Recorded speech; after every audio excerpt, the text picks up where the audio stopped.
প্রিয় শিক্ষার্থীরা, আসসালামু আলাইকুম। আশা করি সবাই ভালো আছো, সুস্থ আছো, নিরাপদে আছো। বৈশ্বিক এই মহামারীতে জাতীয় বিশ্ববিদ্যালয় কর্তৃক পরিচালিত অনার্স তৃতীয় বর্ষের শান্তি ও সংঘর্ষ অধ্যয়ন পরিচিতি কোর্সের দ্বিতীয় ক্লাসে তোমাদেরকে স্বাগত জানাচ্ছি। আমি তাজুল ইসলাম, প্রভাষক, রাষ্ট্রবিজ্ঞান বিভাগ, চট্টগ্রাম কলেজ। সুপ্রিয় শিক্ষার্থীরা, আজকে এই ক্লাসে যে বিষয়টি তোমাদের সামনে আমি উপস্থাপন করার চেষ্টা করব সেটা হচ্ছে security threats of 21st century, অর্থাৎ একবিংশ শতাব্দীতে নিরাপত্তার যে হুমকিগুলো আমরা ফেস করব বা ফেস করার সম্ভাবনা রয়েছে সেগুলো নিয়ে আমরা আলোচনা করব।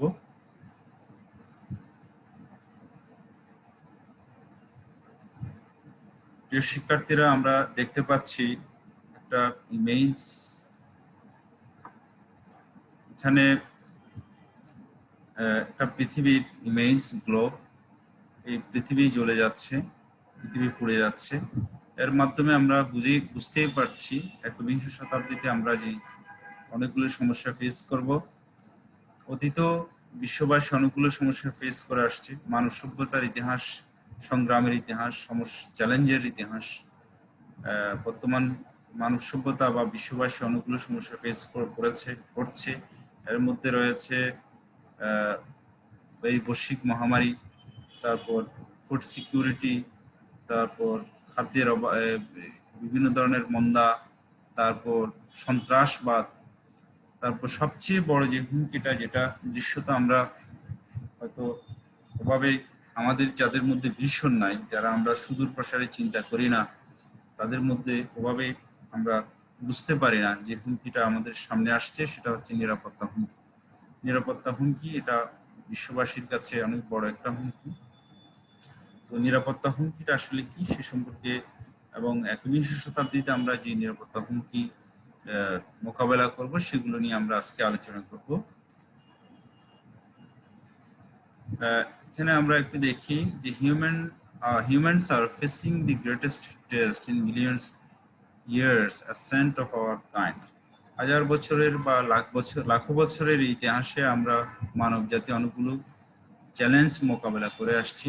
But this isn't a single challenge, শুধু এটা একক চ্যালেঞ্জ নয়। Like a female or disease outbreak, মহামারীর মতো বা কোনো রোগের প্রাদুর্ভাবের মতো এটা একক কোনো সমস্যা নয়। It is a constellation of 10 huge man made threats. এটা হচ্ছে মানুষের তৈরি হুমকি, which are now coming together to imperil our existence, যেটা আমাদের অস্তিত্বকে আজকে হুমকির মুখে ঠেলে দিচ্ছে। তো তাহলে এই হুমকিগুলো কি কি? একবিংশ শতাব্দীতে আমরা যে হুমকিগুলো মোকাবেলা করতে যাব, যে হুমকিগুলোর সম্মুখীন হব, সেই সম্পর্কে আমরা বিস্তারিত আলোচনায় যাচ্ছি।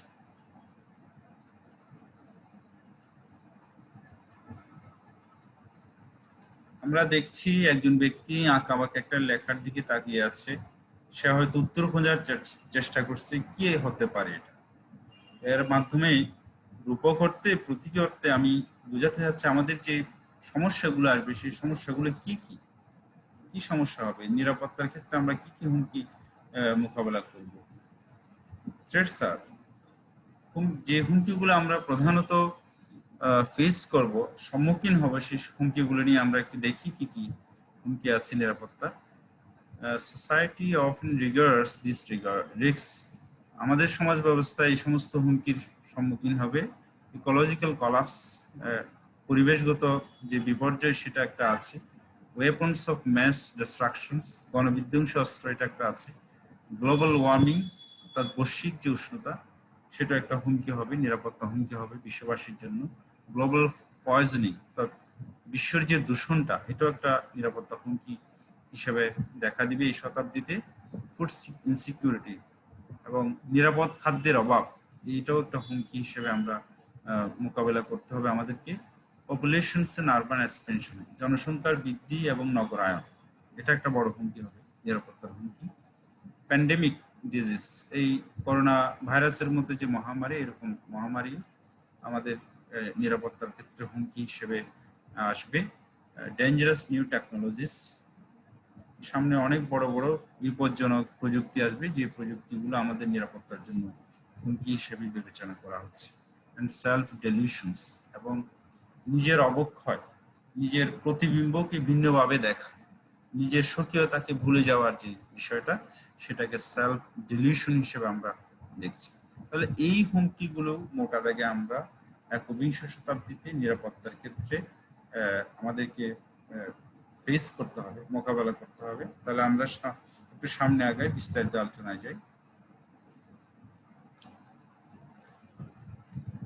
প্রিয় শিক্ষার্থীরা, তোমরা কি দেখছো?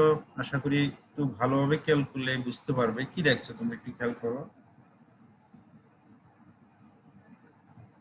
আমরা দেখছি একটা টেবিলে, একটা প্লেটে এক গ্লাস পানি এবং সামান্য একটা অংশ কেক, সামান্যটুকু কেক, এবং আশেপাশে প্রায় 7টি চামচ। এর মাধ্যমে কি বোঝা যাচ্ছে? এর মাধ্যমে তোমরা কি বুঝছো শিক্ষার্থীরা? হ্যাঁ, অনেকেই হয়তো বুঝতে পেরেছো যে একটা কেক এবং আধা গ্লাস পানি 7জন মানুষ খাওয়ার জন্য, 7জন মানুষের জন্য সার্ভ করা হয়েছে। অর্থাৎ আধা গ্লাস পানি, হাফ গ্লাস পানি এবং অর্ধেক কেককে 7জন মানুষ পরিবেশন করবে, 7জন মানুষই খাবে।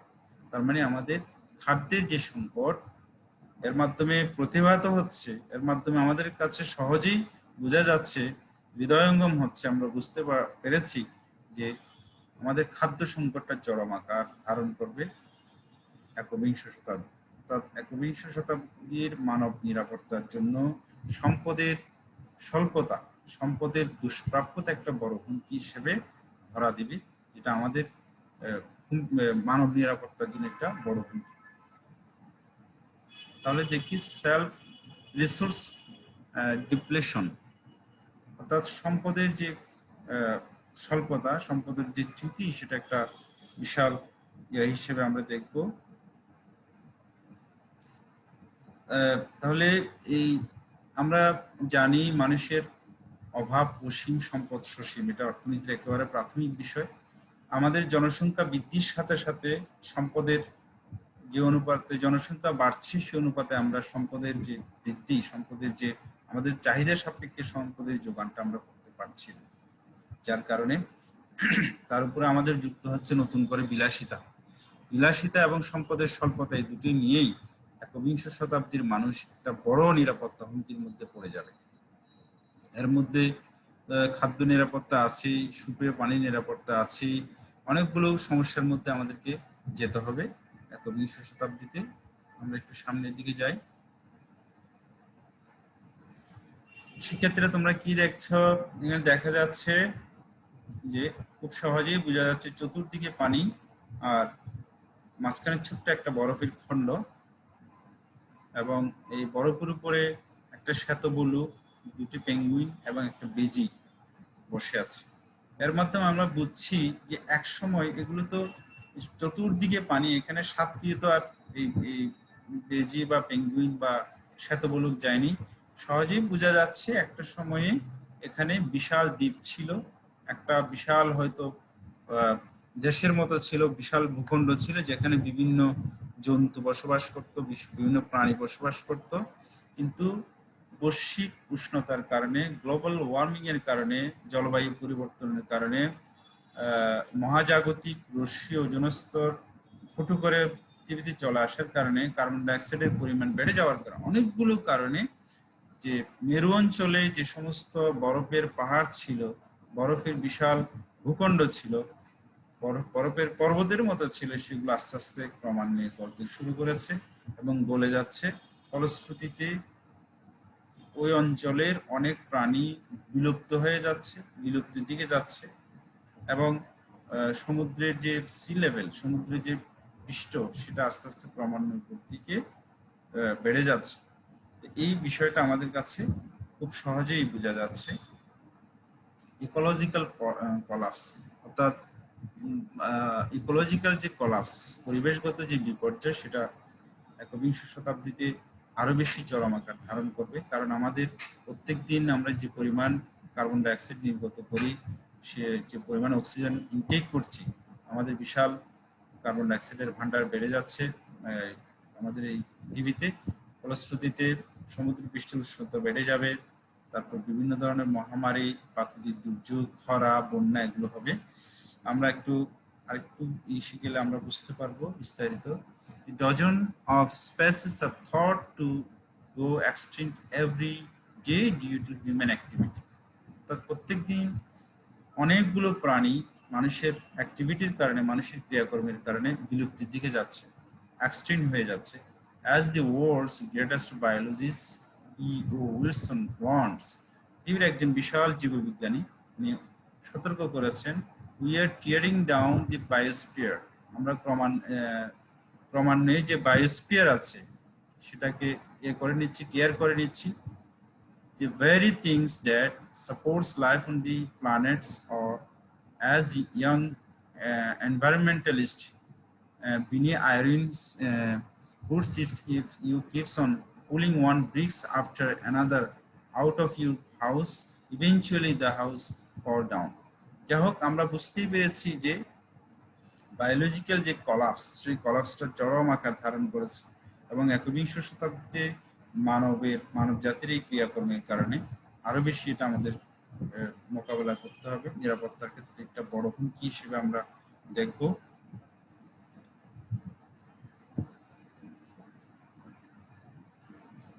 সুপ্রিয় শিক্ষার্থীরা, এটা যে ইমেজটা আমরা দেখছি এটা হচ্ছে একটা nuclear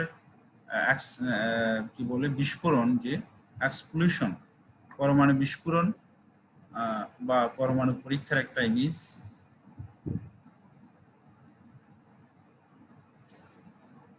weapons of mass destruction, গণবিধ্বংসী অস্ত্রের একটা ইমেজ দেখছি। তোমাদের একটু যোগ করি, একটু বলে রাখা ভালো যে আমাদের বর্তমান বিশ্বে যে পরিমাণ পরমাণু অস্ত্র বিভিন্ন রাষ্ট্রের মজুদ আছে, সেই পরমাণু অস্ত্র দিয়ে পৃথিবীকে অনেকবার ধ্বংস করা যাবে। পৃথিবী একেবারেই অনেকবার ধ্বংস করা যাবে। তো এই একবিংশ শতাব্দীতে সামনে যে হুমকিটা মানব জাতির কাছে সবচেয়ে বেশি ঝুঁকি রয়েছে, হুমকির যে ঝুঁকি রয়েছে, সেটা হচ্ছে ওয়েপন্স অফ ম্যাস ডিস্ট্রাকশন, গণবিধ্বংসী অস্ত্রের হুমকি। আমরা জানি পৃথিবীতে এখন ঘোষিতভাবে 8টি পরমাণু অস্ত্রধারী রাষ্ট্র রয়েছে। অঘোষিতভাবে হয়তো আরো 2-1টা থাকতে পারে। আর পরমাণু অস্ত্র তৈরির পথে আছে আরো বেশ কয়েকটি। এই রাষ্ট্রগুলো কোনো কারণে যদি পরমাণু অস্ত্রের মিসইউজ হয়, তাহলে মানব জাতির জন্য একটা বড় হুমকি হিসেবে এটা অবতীর্ণ হতে পারে। অনেকগুলো মিডিয়ায় আসছে পাকিস্তানের কাছে যে পরমাণু অস্ত্র আছে সেগুলো যে কোনো সময় হয়তো আন্তর্জাতিক যে টেররিস্ট অর্গানাইজেশনগুলো আছে, আল কায়েদা বা এক্সট্রিমিস্ট বা ইনসার্জেন্সির যে অর্গানাইজেশনগুলো আছে সেগুলোর হাতে চলে যেতে পারে।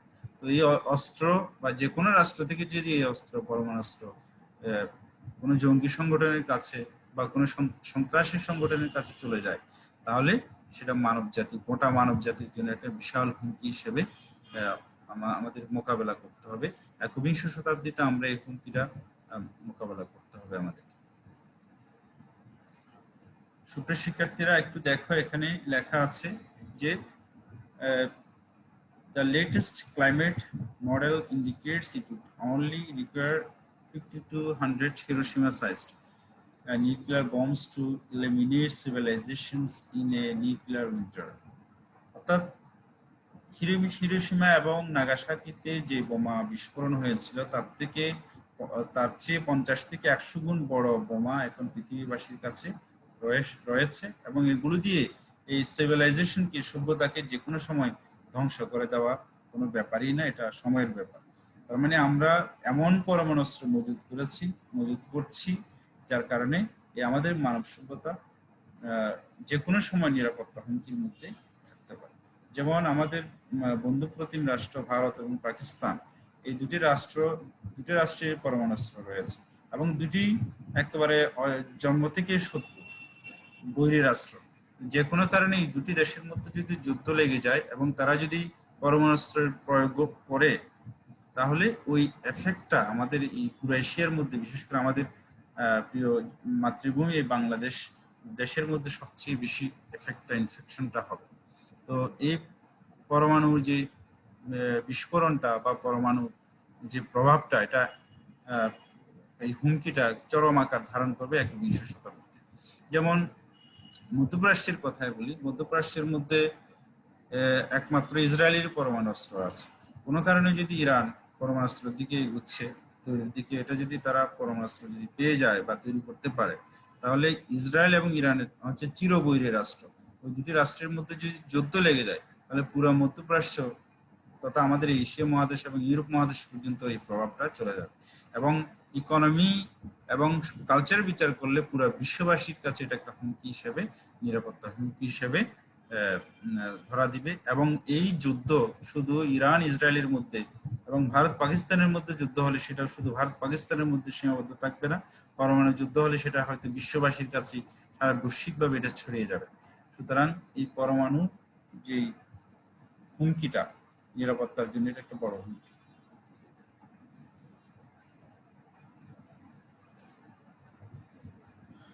আমরা জানি আমাদের এই যে পৃথিবী, যে গ্রহটা, পৃথিবী নামক গ্রহটা আস্তে আস্তে পানির নিচে ডুবে যাচ্ছে, অনেকাংশ পানির নিচে ডুবে যাচ্ছে। এটার কারণ কি? আমরা জানি আমাদের এই ভূমণ্ডলের অর্থাৎ পৃথিবীর প্রায় 71 ভাগ জল আর 29 ভাগ স্থল। তো এই জল বা পানি যদি মেরু অঞ্চল থেকে সুমেরু এবং কুমেরু অঞ্চল থেকে গলতে শুরু করে এবং হিমালয়ের উপরে যে বরফগুলো আছে সেগুলো যদি বৈশ্বিক উষ্ণতার কারণে, গ্লোবাল ওয়ার্মিং এর কারণে, জলবায়ু পরিবর্তনের কারণে অথবা গ্রিন হাউস ইফেক্টের যে কোনো কারণে, অনেকগুলো কারণে এগুলো গলতে শুরু করেছে। এগুলো গলা শুরু করলে ক্রমান্বয়ে সমুদ্র পৃষ্ঠের যে উচ্চতা সেটা অনেক বেড়ে যাবে, অনেক দূর বেড়ে যাবে। এবং বেড়ে যাওয়ার কারণে একটা সময় গিয়ে এই যে গ্রিনল্যান্ড, তারপর এই আমাদের যে সমস্ত বাংলাদেশের মতো যে রাষ্ট্রগুলো আছে, যে রাষ্ট্রগুলো ঘাটি অঞ্চল, যে রাষ্ট্রগুলো এক সময় নদী থেকেই তৈরি হয়েছে, যেমন আমাদের বাংলাদেশ আজ থেকে হয়তো 1000 বছর আগে বাংলাদেশের একটা বড় অংশ বঙ্গোপসাগরের অংশ ছিল, নদী ছিল। কারণ নদী হিমালয় থেকে পলি ভরাট হতে হতে আমরা এই বাংলাদেশটা পেয়েছি, যেটা সেই জন্য আমরা ভাটি অঞ্চল হিসেবে বাংলাদেশকে আখ্যায়িত করি। এই অঞ্চলগুলো বাংলাদেশ, সিঙ্গাপুর, মালয়েশিয়ার একটা অংশ, মালদ্বীপ, যে সমস্ত রাষ্ট্রগুলো সমুদ্রের কাছাকাছি আছে, সেই রাষ্ট্রগুলো একসময় হয়তোবা সমুদ্রের মধ্যে ডুবে যাবে, নিমজ্জিত হয়ে যাবে।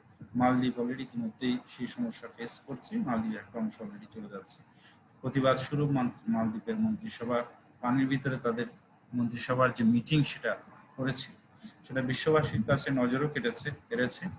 যাই হোক, তাহলে আমরা খুব সহজেই যেটা বুঝছি যে গ্রিন হাউস এফেক্টের কারণে এবং মানুষের নিঃসরিত কার্বন ডাইঅক্সাইড, তারপর মানুষের বিভিন্ন যে সিএফসি গ্যাসগুলো ব্যবহার করছে সেই গ্যাসের কারণে, এবং যে বৈশ্বিক উষ্ণতা সেটার কারণে সবকিছু মিলে, এবং মানুষের যে উন্নয়ন কর্মযজ্ঞ, যে ইন্ডাস্ট্রিয়ালাইজেশন, তারপর এই যে অস্ত্র তৈরিকরণ, এগুলোর কারণে গাড়ি ঘোড়া, মানুষের যে ইত্তিকার মানুষের সমস্ত বিষয়ের সাথে জড়িত কার্বন ডাইঅক্সাইড প্রচুর পরিমাণ নির্গত হচ্ছে, সিএফসি নির্গত হচ্ছে। ফলশ্রুতিতে আমাদের এই গ্রহ আর বসবাসের উপযোগী থাকবে না, সমুদ্রের পৃষ্ঠের উচ্চতা বেড়ে যাবে এবং আস্তে আস্তে দেখা যাবে একটা পৃথিবীর একটা বিশাল অংশ পানির নিচে তলিয়ে যাবে। এই সমস্যাটা আমরা এই 21 শতাব্দীতে মানব নিরাপত্তার জন্য একটা বড় হুমকি হিসেবে আমরা দেখছি। গ্লোবাল ওয়ার্মিং, এখানে দেখা যাচ্ছে যে কি কি হতে পারে। আমরা দেখছি the release of 2.9 trillion tons of carbon dioxide into the atmosphere and oceans is predicted to drive the planet into hot days of 5 to 10 degrees Celsius above present temperature. অর্থাৎ 2.9 ট্রিলিয়ন টন কার্বন ডাইঅক্সাইড যদি নির্গত হয়, তাহলে 5 থেকে 10 degree Celsius তাপমাত্রা বেড়ে যাবে। এভাবে যদি তাপমাত্রা বেড়ে যায়, শুধু তাই নয়, human have already released 1.9 trillion tons of carbon dioxide and are adding 50 billion tons a year by burning fossil fuel and cleaning land. এই বন উজাড় এবং মানুষের ক্রিয়াকর্মের কারণে প্রতি বছর প্রায় 50 বিলিয়ন টন এই বিভিন্ন ধরনের গ্যাস পুড়িয়ে কার্বন ডাইঅক্সাইড নির্গত হচ্ছে। মোদ্দা কথা, এই সমস্ত এই যে কার্বন ডাইঅক্সাইড, মিথেন, এই সমস্ত গ্যাসের কারণে সারা পৃথিবী এক সময় বসবাসের অনুপযোগী হয়ে যাবে।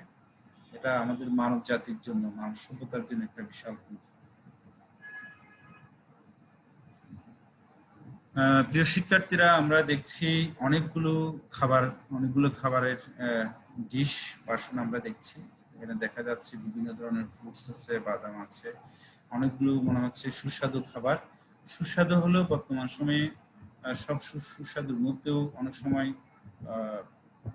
এগুলো বিষাক্ত হয়, খাওয়া যায় না, দূষিত হয়।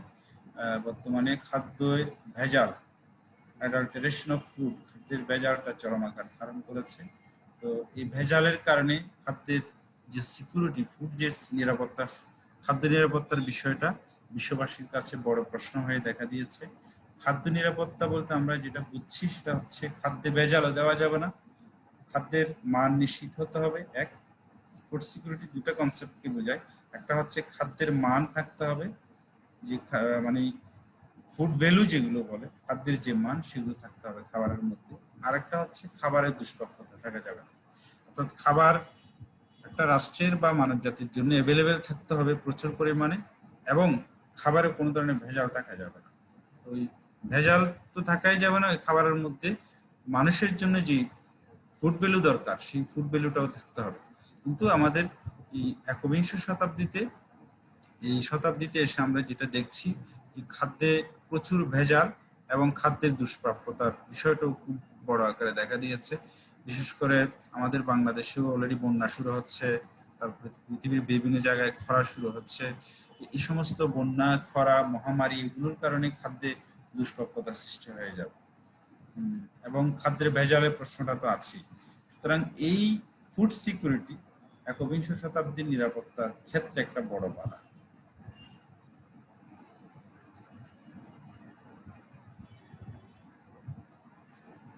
প্রিয় শিক্ষার্থীরা, আমরা দেখছি এই ইমেজের মধ্যে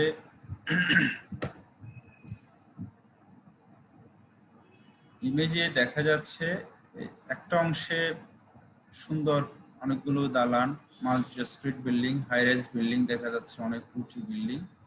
আর রাস্তার অন্য পাশে দেখা যাচ্ছে সবুজ বনায়ন। এর মাধ্যমে কি বোঝা যাচ্ছে?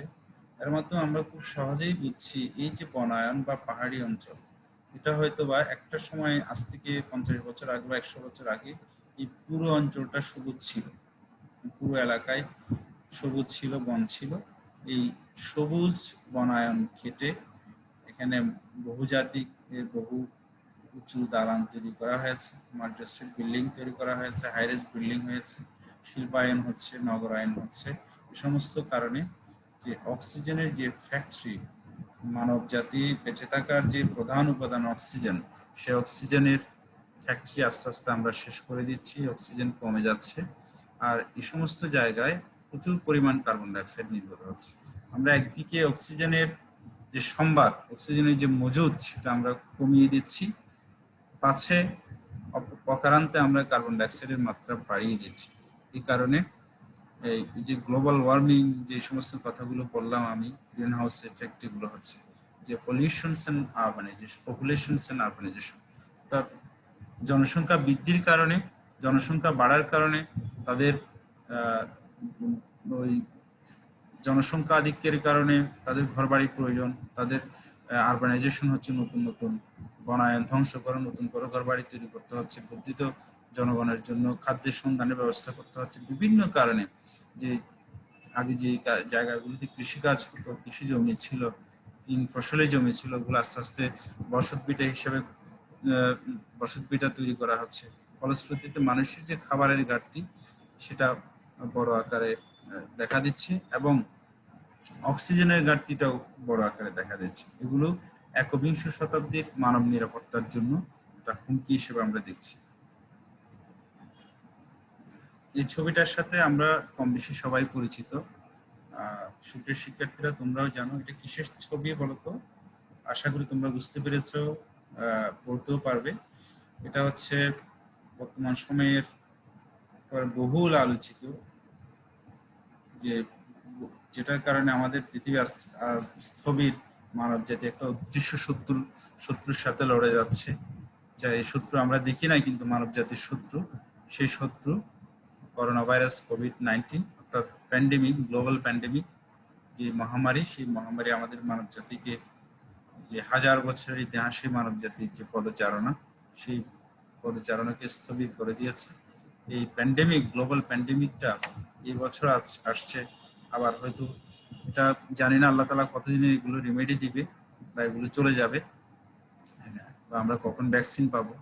কিন্তু এই শতাব্দীতে আবার হয়তো কোনো সময় এই গ্লোবাল প্যান্ডেমিক হতে পারে, আসতে পারে, যে কোনো ভাইরাস আসতে পারে, ব্যাকটেরিয়া আসতে পারে। এটা মানব জাতির জন্য একটা হুমকি হিসেবে আমরা দেখছি। জ্ঞান বিজ্ঞানের যত প্রসার হচ্ছে, জ্ঞান বিজ্ঞানের যত আধুনিকায়ন হচ্ছে, পাশাপাশি আমাদের মনুষ্য সৃষ্ট বিভিন্ন কার্যকলাপের কারণে আমরা বিভিন্ন ভাইরাস, ব্যাকটেরিয়া তৈরি হচ্ছে।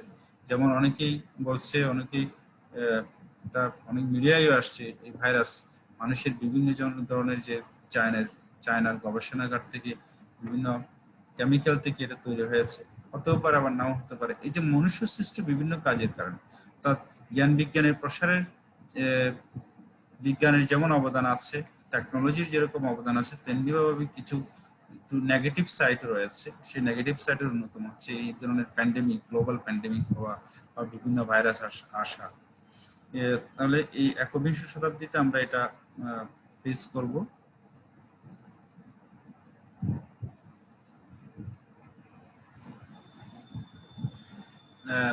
এখানে এই ইমেজে আমরা দেখছি একজন মানুষকে পরীক্ষা করছে, মানুষের মুখে হাত দিয়ে দেখছে একটা রোবট। এটা রোবট, এই রোবোটিক সায়েন্স, এটা একবিংশ শতাব্দীতে ডেঞ্জারাস নিউ টেকনোলজিস, এমন হয়তো টেকনোলজি আসবে যে টেকনোলজিগুলো মানব জাতির জন্য হুমকি হিসেবে দেখা দিবে, আমাদের নিরাপত্তার জন্য হুমকি। এটা একবিংশ শতাব্দীতে আসার সম্ভাবনা খুব বেশি। এখন রোবোটিক ইঞ্জিনিয়ারিং বা রোবোটিক সায়েন্স পশ্চিমা বিশ্বে যে রাষ্ট্রগুলো উন্নত রাষ্ট্র, সেই রাষ্ট্রগুলো খুব বেশি এগুলোর উপর গবেষণা শুরু করে দিয়েছে। হয়তো এগুলো আমাদের জন্য একটা হুমকি হিসেবে দেখা দিবে। তো ছবিতে একটু দেখো, এটা খুবই মজার একটা ছবি। তোমরা দেখলে, ভালো করে দেখলে এখান থেকে অনেক কিছু শেখার আছে। একটা বিড়াল একটা অবয়বশ একটা শ্যাডোতে বিড়াল একটা জায়গায় দাঁড়িয়েছে। ছবিটার ব্যাখ্যা দিচ্ছি। বিড়াল একটা জায়গায় দাঁড়িয়েছে, বিড়াল তার প্রতিবিম্বে বা প্রতিচ্ছবিকে বিড়াল দেখছে না, দেখছে সিংহর মতো, অর্থাৎ বিড়াল হয়ে গেছে সিংহ।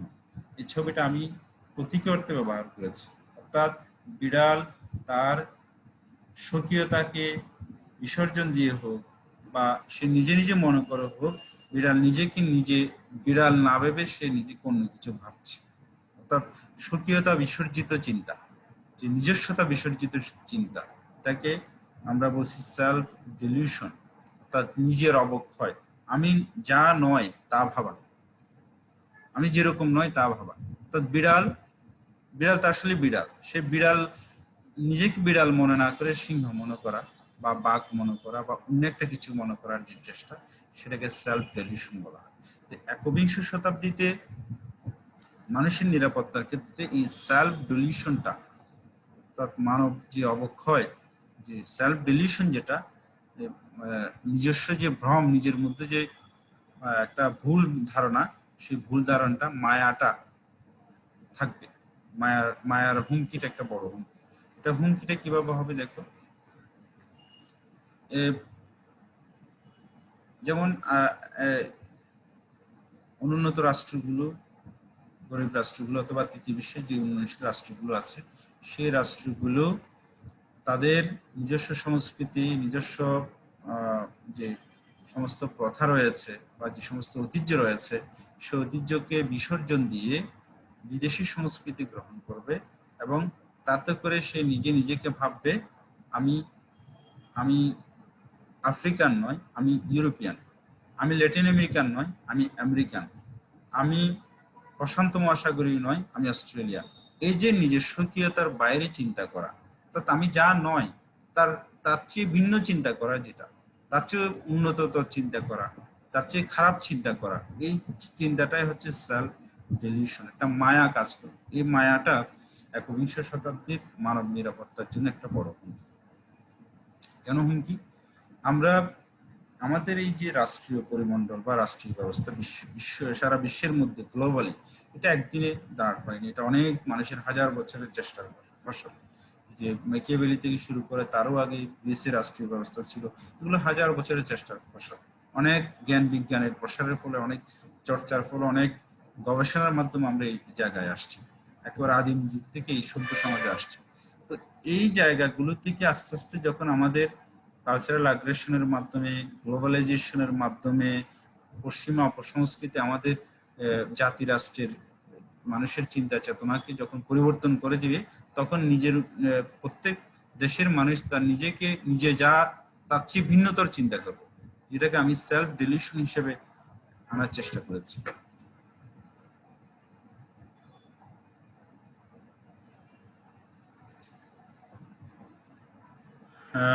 সুপ্রিয় শিক্ষার্থীরা, এখন দেখছি আমরা গ্লোবাল ওয়ার্মিং, এটা আমার আলোচনায় বেশ কয়েকবার ঘুরে ফিরে আসছে। তারপরেও আমি তোমাদেরকে আর একটু ইমেজের মাধ্যমে ভিজুয়ালি দেখার জন্য চেষ্টা করেছি, ভিজুয়ালাইজেশন আনার চেষ্টা করেছি। আমরা দেখছি একটা মানুষের হাত পুড়ে যাচ্ছে, আর এই যে জ্বলন্ত যে কয়লাটা দেখছি সেটা আসলে পৃথিবী। অর্থাৎ আমাদের এই পৃথিবী নামক গ্রহটা আমাদের মানুষের হাতেই, মানুষের দ্বারাই, মানুষের কারণেই এই গ্রহের যে অবক্ষয়, এই গ্রহের যে ক্ষতি, সেটা আমরা করে যাচ্ছি।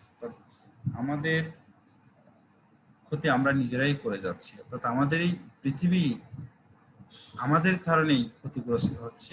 এই অর্থে আমি ইমেজটা এখানে এনেছি, তোমরা খেয়াল করো, দেখবে যে এখানে দেখছি every day every cell on our planet is poisoned by man-made toxin. তো মানুষ সৃষ্ট বিভিন্ন বিষক্রিয়ার কারণে আমাদের এই গ্রহের শিশুরা সবসময় হচ্ছে, বিষাক্ত হচ্ছে। The whole of humanity indeed, একবার পুরো মানব জাতি সহ, অল লাইফ অন আর্থ, পৃথিবীর পুরো যে প্রাণীগুলো আছে সব, is mirrored is toxic swamp of 250 billion tons of annual chemical emissions from human activity. মানব জাতির যে বিভিন্ন কার্যক্রম করে সে কারণে 250 বিলিয়ন টনস কেমিক্যাল নির্গত হয়। দে আর ইন আওয়ার ফুড, সেটা আমাদের খাবারের হচ্ছে, আওয়ার ওয়াটার, আমার পানিতে হচ্ছে, দেয়ার উই ব্রেথ, আমাদের নিঃশ্বাসে প্রশ্বাসে হচ্ছে, their personalising and materials of our homes. অর্থাৎ আমাদের যে আসবাবপত্র আছে সেগুলো এবং আমাদের যে বিভিন্ন ম্যাটেরিয়ালসগুলো আছে সেগুলো তো এই দূষিতকরণ হচ্ছে, এবং ভেহিকলস, যে যানবাহন আছে সেগুলোর মধ্যেও আমরা এই দূষিতকরণ করছি, এবং school and work place in wild life, এবং বিভিন্ন যে বন্য জীবন আছে ওখানেও দূষিত হচ্ছে। 4 times greater than our carbon dioxide emission। অর্থাৎ আমাদের যে আমরা যে পরিমাণ কার্বন ডাইঅক্সাইড নির্গত করি তার চেয়ে অনেক বেশি পরিমাণ আমরা আমাদের ক্রিয়াকর্মের মাধ্যমে, কার্যকলাপের মাধ্যমে আমরা বিভিন্ন যে দূষিত পদার্থগুলো সেগুলো নির্গত করছি। টেরোরিজম অ্যান্ড রেসেশন, টেরোরিজম অ্যান্ড রেসেশন এটা বর্তমান এই একবিংশ শতাব্দীর মানব নিরাপত্তার জন্য বড় হুমকি। আমরা এখানে যে ইমেজটা দেখছি, একজন টেরোরিস্ট বন্দুক নিয়ে দাঁড়িয়ে আছে, একজন খুব সম্ভবত জঙ্গি হবে। এটা টেরোরিজম কনসেপ্টটা, টেরোরিজমের উপর তোমাদের আরেকটা ক্লাস আমি নিয়েছি, কন্ডাক্ট করেছি। টেরোরিজম আসলে নিজস্ব কোনো বা সার্বজনীন ইউনিভার্সাল সংজ্ঞা নেই। টেরোরিজম আমার বিরুদ্ধে টেরোরিজম হতে পারে, আবার আরেকজনের বিরুদ্ধে সেটা দেশপ্রেম হবে। তবে গ্লোবালি কিছু টেরোরিস্ট অর্গানাইজেশন আছে যারা মানব জাতির জন্য, বিশ্ব শান্তির জন্য হুমকি হিসেবে আসছে। যে যেখানেই তারা ভায়োলেশন, যেখানেই মানুষ শান্তিতে আছে সেখানে তারা ভায়োলেশন করছে, এরকম কিছু অর্গানাইজেশন আছে। তো এই অর্গানাইজেশনগুলো একবিংশ শতাব্দীর মানব নিরাপত্তার জন্য একটা হুমকি হিসেবে দেখা দিবে, যেটা আমাদের কাছে বড় হুমকি হবে। তারপর কেমিক্যাল অ্যান্ড বায়োলজিক্যাল ওয়ারফেয়ার, অর্থাৎ কেমিক্যাল এবং বায়োলজিক্যাল যে সমস্ত যন্ত্রাংশ রয়েছে, যুদ্ধাস্ত্র রয়েছে, সেগুলো হয়তো একবিংশ শতাব্দীতে আরো বড় আকারে হবে। বিভিন্ন ধরনের জীবাণুস্ত্র, মারণাস্ত্র, বায়োলজিক্যাল যে ওয়াফনগুলো আছে সেগুলো আরো বেশি আকারে গবেষণাগারে আরো বেশি আকারে আসবে। যেমন অনেকেই বলে থাকেন যে আমাদের বর্তমান বিশ্বে যে গ্লোবাল প্যান্ডেমিক, সেই গ্লোবাল প্যান্ডেমিক করোনা ভাইরাস চায়নার ল্যাব থেকে ছড়িয়েছে, অর্থাৎ এটা একটা বায়োলজিক্যাল বা কেমিক্যাল ওয়ারফেয়ার ছিল। এটা চায়না পরীক্ষামূলকভাবে তাদের গবেষণাগারে গবেষণা করছিল, ওখান থেকে যে কোনো কারণে লিক হয়ে এটা সারা বিশ্বে একটা গ্লোবাল প্যান্ডেমিক হয়ে গেছে। এই ধরনের মহামারী বা একটা বায়োলজিক্যাল বা কেমিক্যাল ওয়ারফেয়ার যেগুলো, সেগুলো একবিংশ শতাব্দীতে আরো বেশি চরম আকার ধারণ করবে, কারণ জ্ঞান বিজ্ঞান প্রসারের সাথে সাথেই এই বায়োলজিক্যাল এবং কেমিক্যাল ওয়ারফেয়ার গুলো বেড়ে যায়। আর্টিফিশিয়াল ইন্টেলিজেন্স, যেটা আমরা দেখছি ইমেজের মাধ্যমে, আর্টিফিশিয়াল যে ইন্টেলিজেন্স, সেগুলো আমরা অলরেডি এই শতাব্দীতে হয়তো পেয়ে যাব। যে পঞ্চম প্রজন্মের যে কম্পিউটার, যে মানুষের কণ্ঠস্বর বুঝতে পারা, আরো অনেকগুলো ইন্টেলিজেন্সি রয়েছে, যে আর্টিফিশিয়াল ইন্টেলিজেন্সি, সেগুলো আমরা হয়তো এই শতাব্দীতে পেয়ে যাব। এই এই আর্টিফিশিয়াল ইন্টেলিজেন্সের যেমন ইতিবাচক দিক আছে, তেমনি নেতিবাচক দিকও থাকবে, এবং ওই নেতিবাচক দিকটাই মানব জাতির জন্য হুমকি হিসেবে দেখা দিবে। পাওয়ারলেস ক্রিশ্চিয়ানিটি, হয়তো এই শতাব্দীতে দেখা যাবে যে ক্রিশ্চিয়ানিটি, যেটা সারা বিশ্বের যে ক্রিশ্চিয়ানিটি হয়তো একসময় পাওয়ারলেস হয়ে যাবে। এখন বিশ্বকে নেতৃত্ব দিচ্ছে ধর্মীয় দৃষ্টিকোণ থেকে বিচার করলে খ্রিস্টান সম্প্রদায়। এই শতাব্দীতে হয়তো আর খ্রিস্টান সম্প্রদায় বিশ্ব নেতৃত্বে তাদের হাতে থাকবে না, হয়তো বা এটা এশিয়ানদের নেতৃত্বে চলে আসতে পারে। তো এশিয়ানদের নেতৃত্বে চলে আসলে এটা অনেক সময় হুমকিও হতে পারে মানব জাতিটা। অনেকেই ওয়েস্টার্ন যে সমস্ত পলিটিক্যাল থিঙ্ক ট্যাঙ্ক আছে, তারা তাদের দৃষ্টিকোণ থেকে এটা একটা হুমকি হিসেবে দেখছে। একবিংশ শতাব্দীতে বিশ্ব নেতৃত্বের ভার যদি এশিয়ানদের হাতে চলে যায়, তখন এটা হয়তো পশ্চিমাদের দৃষ্টিকোণ থেকে এরা হয়তো এটা একটা হুমকি হিসেবে আসতে পারে। সুপ্রিয় শিক্ষার্থীরা, আমরা আমাদের আলোচনায় একেবারে শেষ পর্যায়ে চলে আসছি। আমার মনে হয় তোমরা এই বিষয়টা তোমরা বুঝতে পেরেছ। আমার আলোচনা তোমাদের সহজবুদ্ধ হয়েছে, আমাদের হৃদয়ঙ্গম হয়েছে। তোমরা আশা করি সবাই এই আলোচনার সাথে থাকবে এবং নিজেদেরকে সমৃদ্ধ করতে পারবে। সবার সুস্বাস্থ্য এবং দীর্ঘায়ু কামনা করছি। সবাই ভালো থেকো, নিরাপদে থেকো। আল্লাহ হাফেজ।